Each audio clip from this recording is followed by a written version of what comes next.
UFC London is 2 days away, hosted at the Madison Square Garden of the middle of the earth at the O2 Arena in London, England, headlined by a British man himself, Lerone Murphy. We're going to go over the main card with our bets and predictions for each fight, and we're going to kick it off with the Pink Panther, Curtis Campbell, someone who wears a ponytail on the top of his head while fighting, versus Danny, I didn't get knocked out by Kevin Vachejos, Silva. And the reason I mention that is because he did go 3 rounds with Kevin Vachejos and not get knocked out. It was actually a fight of the night, if I remember correctly. The output difference in significant strikes wasn't a ton. It was a very solid scrap. And when you put Curtis Campbell in the ring, or in the octagon, who is making his official UFC debut after knocking someone out in the Dana White Contender Series, but this is an official debut against Danny 10-1 Silva.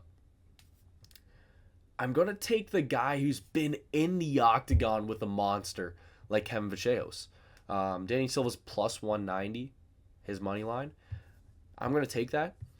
I think the experience from Danny Silva is a little bit too much for Curtis Campbell, and I haven't even gone on to mention and I don't want to shit on Curtis Campbell because I think he's a funny guy, actually. The ponytail on the top of the head, the excess amount of fat on the side of his body. When you look at Danny Silva, he's got a little bit less than that. And I know this is MMA, so sometimes it doesn't always matter, but conditioning's big. Conditioning is big. And I'm going to take this fight to go to a decision. And I'm going to look at my notebook here, where I've got stuff written down. Go to a decision, minus 150 on this fight, and in that decision, I'll take Danny Silva. Moving on to my boy, Christian Leroy Duncan, taking on Roman Dolidze. I've been a big fan of CLD for a while. Been here before the RoboCop loss. This is someone that finishes a lot of his fights. I think he's 13-2 with 10 knockouts and a sub. He looks the part. Like, when you look at him in the octagon, and even look at him right now, he looks the part. And he's got the skills to back it up. And you're kind of putting him in there with a cannon Roman Dolidze, who's ranked just outside the top 10. Someone who's never been knocked out before. Remember that? Never been knocked out before. CLD has a 3-inch reach advantage. They're the same height. If Christian Leroy Duncan knocks Roman Dolidze out, we might see a 10 flashed beside CLD's name. But with that being said, I'm going to take CLD by points. Roman Dolidze's chin's pretty legit. If anyone were to knock him out, it would be CLD. But I'm going to take Christian Leroy Duncan at just under minus 500 and CLD by points at plus 155. They think that CLD is going to knock him out at plus 135, I think. Okay, so guys, I just want to let you know, this is Rudy. Iwo Barnowski is Rudy. That's his nickname. I just kind of want to make that clear. So I'm going to be calling him Rudy. I think he's 7-0 with 7 first-round finishes, varying from knockouts to submissions, and taking on Austin Lane, who I don't actually know too much about, and I think these stats are kind of off. If so, is this real? Oh, he fought Vic Petrino? He beat Robelis to Spain. Okay. Okay. I mean, this is kind of all I needed to see. This is all I needed to see. Justin Taffa? Or is that Junior Taffa? That's Justin Taffa. Knocking him out. Yeah, so Look, I'm gonna go Rudy here. I'm gonna take him at minus 550, the money line, and then for him to knock him out at minus 190. Um, is he actually 6'6", cutting down to 205? You know, it's cool to be a casual. I'm not fully aware of Austin Lane's game. I've probably seen clips of him getting rocked. But I'm gonna go Rudy. And now we're getting on to the big boys. And this order isn't right. Right? MVP isn't the feature fight on this, right? He's the co-main, right?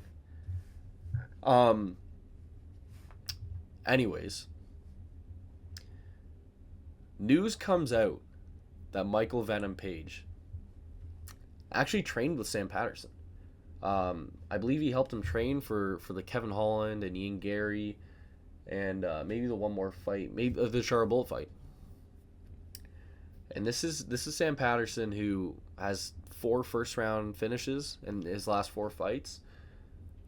But MVP, one of the greatest strikers of all time, has already surveyed him. He's already been in there with him. Like, he knows all about Sam Patterson. And when you do that with a guy like MVP, I don't think you have a chance at winning. They're very similar in terms of reach and height. And, I mean, I don't know how much leg reach matters, but leg reach as well. I should probably scroll down a bit, right? Yeah. Both from the UK. Both strikers. This is going to be an excellent fight. It's a weird fight for MVP to take because usually you give him a name. This is someone who might not be fighting for a belt, but he's a guy that's going to float between 170, 185 and fight some names and get some dubs. They tried to feed him to Chara Bullet and he mogged him. Sam Patterson has been knocked out twice in his career. One way back in the day, one pretty recently. MVP hasn't been knocking dudes out recently. And I think it's time for change. So I'm going to go MVP at minus 200. And then Michael Venom Page by knockout at plus 210. I think it'll happen in the second round. I think MVP is going to survey him in the first round. And maybe it's one of his skip jabs in. Catches Sam Patterson off guard. He slips, and then MVP just finishes him on the ground. That's kind of what I'm feeling for this fight. Luke Riley versus Mikey Aswell. I'm pretty big on Luke Riley. He's got very crisp boxing. He's got that kind of style around him where it's like, this guy could be a big name in the game. Something that 145 kind of needs right now.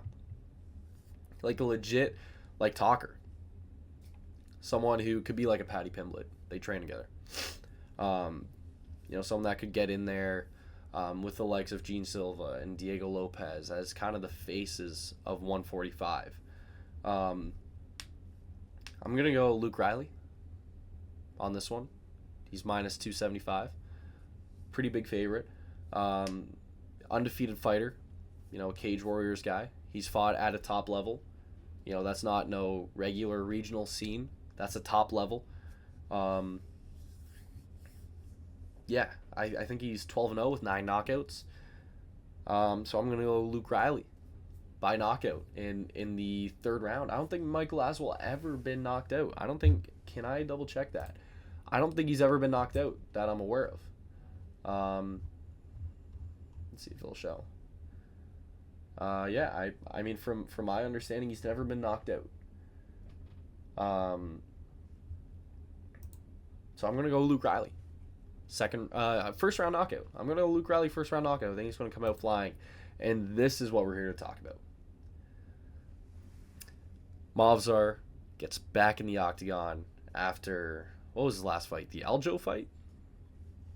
Versus Laurel Murphy, coming off an Aaron Pico win. I'm a big Aaron Pico guy. I want to check something real quick. Is Movsar? I know he's not from Dag. I know he's not a Dag. Evloev, a Golden Glove winner.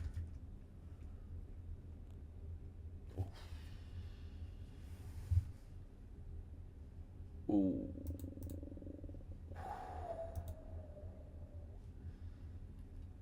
That's really embarrassing. I thought Movsar won the Golden Gloves tournament, a big boxing kind of amateur tournament. If I'm aware, I'm nervous scratching now. I'm nervous scratching because that was really embarrassing. We've seen a trend with the Dags recently, and I'm gonna loop Movsar in there because I believe he's from like that area, South Russia in the mountains. I don't mean to be Russist, but I believe he's from that like separatist area, the Republic area. I've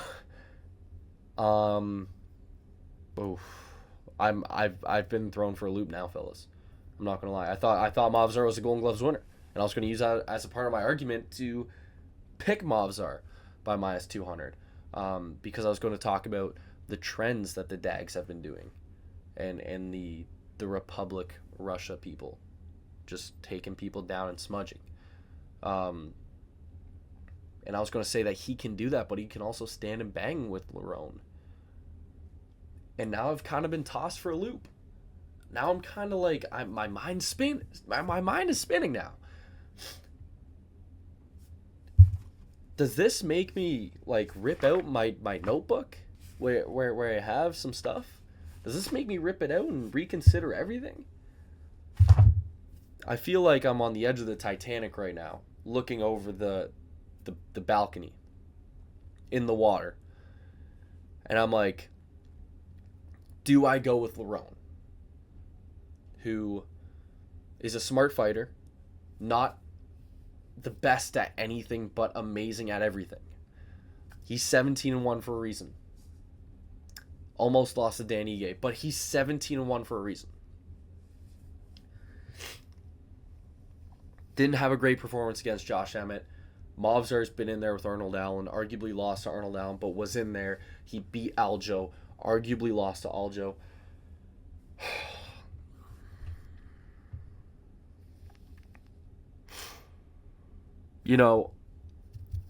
I'm not a huge fan of the way that the south of Russia fighters fight. I'm not a fan of it. I'm not a Daggy fan. I'm not a Chechnyan fan of those fighters. I'm sure the people are great. I'm sure they're excellent. And I don't want to pick against Movsar because of that. I don't think Lerone Murphy has what it takes. I think you put Aaron Pico in here and he's a different animal. Like those Michael Chandler-esque fighters, they're different animals. I'd take them against Dags and Southern Russians. But Lerone's kind of that, and the comp has been thrown out a lot. The Leon Edwards is of the world. But we did see Leon beat Kamaru Usman twice, who's pretty much an American Dag. And I'm gonna sit back in my chair. I'm gonna bring this back. I'm gonna go Movsar by 50-45. And I'm gonna take him, or I'm gonna predict that Movsar Daggy Smudges Lerone Murphy. Similar to what we've seen with JDM and DDP, the exciting fighters of the UFC, and these guys come in and wipe them out. Fuck. My Golden Gloves argument's gone, guys. It's gone. Final answer. Movsar, 50-45, beats Lerone Murphy, calls out Alex Volkanovski. Gene Silva gets the title shot. That's it. That's all I got for you guys. Enjoy watching. Peace out.